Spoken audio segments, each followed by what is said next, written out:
Boa noite.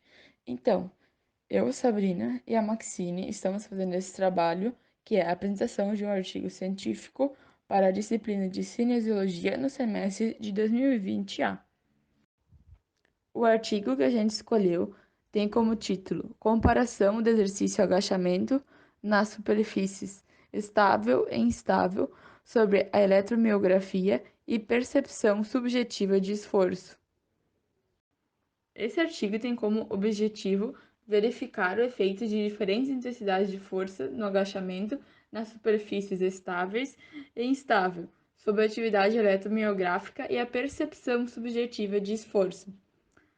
Então, os exercícios com pesos livres são quase sempre realizados em superfícies estáveis. Isso é meio que da origem deles, eles sendo realizados em superfícies estáveis. Porém, aqui nesse artigo, então, eles vão realizar alguns exercícios, sendo o principal e o que vai ser tratado o agachamento em superfícies instáveis. E então, com isso, eles vão fazer a execução do exercício na superfície estável, comparado com a execução do exercício, que é o agachamento na superfície estável. Nesse estudo, foi feita uma comparação da atividade eletromiográfica dos músculos transverso abdominal, reto abdominal, oblíquo externo e eretor espinhal durante o exercício agachamento. E em relação à percepção subjetiva de esforço, PSE, em poucas investigações se observaram as respostas nas superfícies instáveis. Porém, a hipótese inicial no estudo é que o esforço percebido será maior na superfície estável para cargas mais baixas ou iguais, comparado ao que é percebido na superfície estável. Esse estudo foi realizado com 15 homens que participaram de forma voluntária, com idade entre 18 e 30 anos, que estavam acostumados a pelo menos 12 meses com treinamento resistido, que eram sujeitos praticantes de exercício e agachamento livre há pelo menos 6 meses e com a frequência de 3 sessões semanais.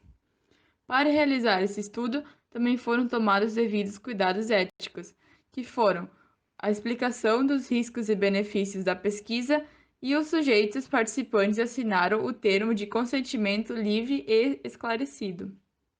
O estudo foi realizado com 5 visitas aos participantes. Nas primeiras visitas, foram feitas as assinaturas dos termos éticos e algumas análises dos participantes, e a familiarização com o exercício em superfície estável.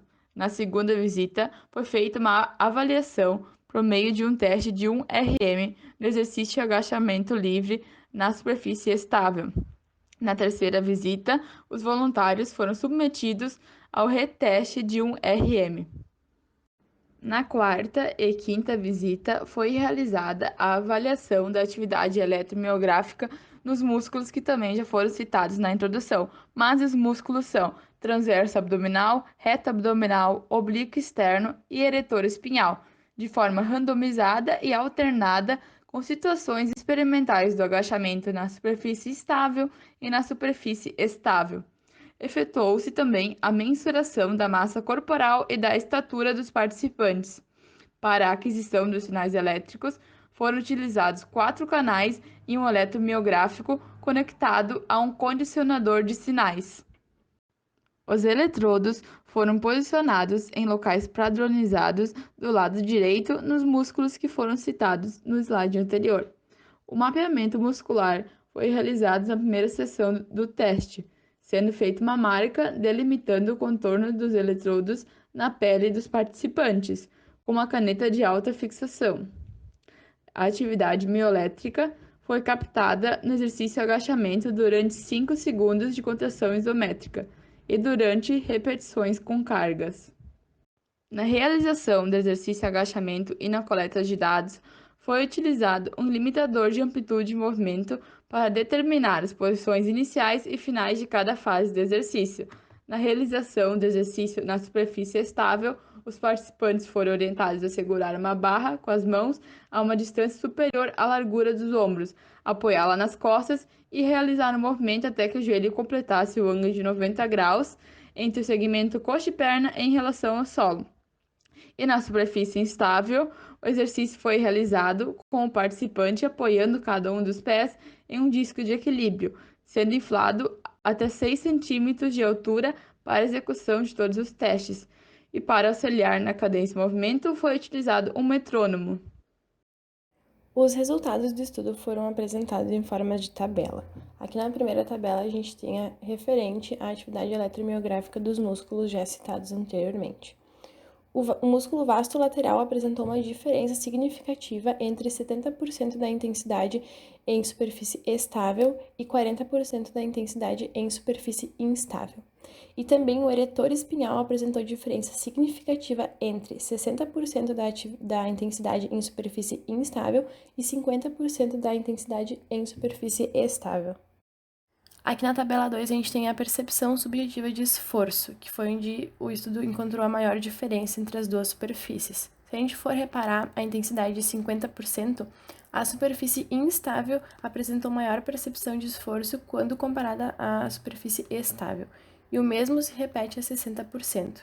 E quando a gente compara 50% na superfície instável a 70% na superfície estável, ainda assim a superfície instável teve maior percepção de esforço, mesmo tendo uma carga bem menor do que na superfície estável. Quanto à atividade eletromiográfica, um estudo semelhante apresentou que não houve diferença significativa na ativação muscular a 50% numa superfície estável, 50% numa superfície instável e 75% numa superfície estável. Isso demonstra que relativamente é necessária maior ativação muscular para sustentar uma carga menor na superfície instável. Outros estudos, embora semelhantes, não apresentaram base para uma comparação porque utilizaram de métodos diferentes, por exemplo, cargas muito altas ou muito baixas e número de repetições também muito baixos. Outros dois estudos também demonstraram uma maior percepção de esforço a 60% numa superfície instável. Acredita-se que isso seja por conta da maior solicitação de músculos estabilizadores e o aumento do grau de dificuldade nessa tarefa motora. O atual estudo pode ter sofrido algumas interferências por conta dos praticantes não estarem habituados a executarem um agachamento numa superfície instável e por conta do teste de um RM ter sido feito apenas na superfície estável.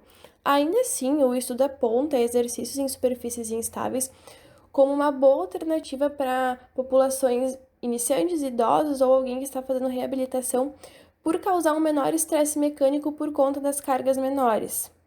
Porém, recomenda-se ainda mais estudos para poder esclarecer melhor o comportamento dessas variáveis em outras condições.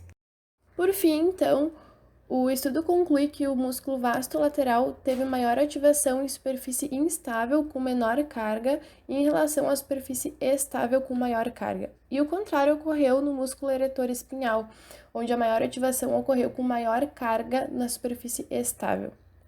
As demais condições e músculos tiveram uma percepção subjetiva de esforço maior e intensidade moderada, tanto na superfície estável quanto na superfície instável.